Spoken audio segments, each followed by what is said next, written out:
Well, I think fear is one of the strongest signals that the body sends to the brain, or the brain sends to the body. That and sex, maybe, are the two really primal emotions. So, and it has to do with keeping the organism alive.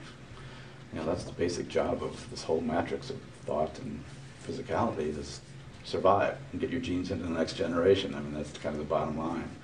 So, and human beings are very fragile, really, when you think about it. We don't have plates of armor, we don't have big horns and big teeth or anything else. So, with us, it's all a game of wits.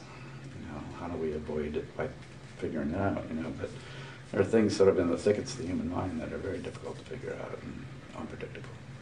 So, it's really basically a matter of survival. And in as much as you can understand it or evoke it, sometimes I think with human beings, with Freddie, for instance, I found that kids really enjoyed putting on the costume because there was a way of bringing Freddie out in a way that they had complete control of, because they were Freddie. Not necessarily they were going to go out and kill somebody, but they were, it's kind of that old, I'll walk through the shadow of, the valley of the shadow of death without fear because I'm the worst bastard in the valley. So for a moment, a child could feel like I'm really mean, I'm really dangerous. And humans have been doing that for a long, long, long time too. The whole masking, wearing the mask of the cheetah or whatever it is, taking on that identity in order to kind of control it is ancient. All this stuff is very, very old. I mean, the fact that it's in slasher movies doesn't go back that far because movies don't go back that far. But certainly you go back like 5,000 years with the Odyssey. And it's full of monsters. The Cyclops comes from the Odyssey. It's 5,000 years old. What do you think it is? The slasher audience is fiercely loyal to the genre. And it's had, some real ups and some real downs.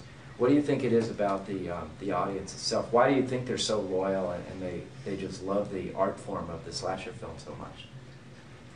I think the slasher audience is loyal for at least two reasons. One is that, by and large, either because they are teenagers or because they are minorities or they are rebels, they live very close to the edge between comfort and danger. A teenager is making an incredible transition from childhood, where kind of everything is safe and taken care of by the parents, to adulthood, where nothing's safe and you have to take care of it all yourself. So that's very frightening. So a lot of slasher films are about teenagers and sex and that whole wild mixture of emotions and new experiences. But I think it's a way of alleviating an anxiety in a way.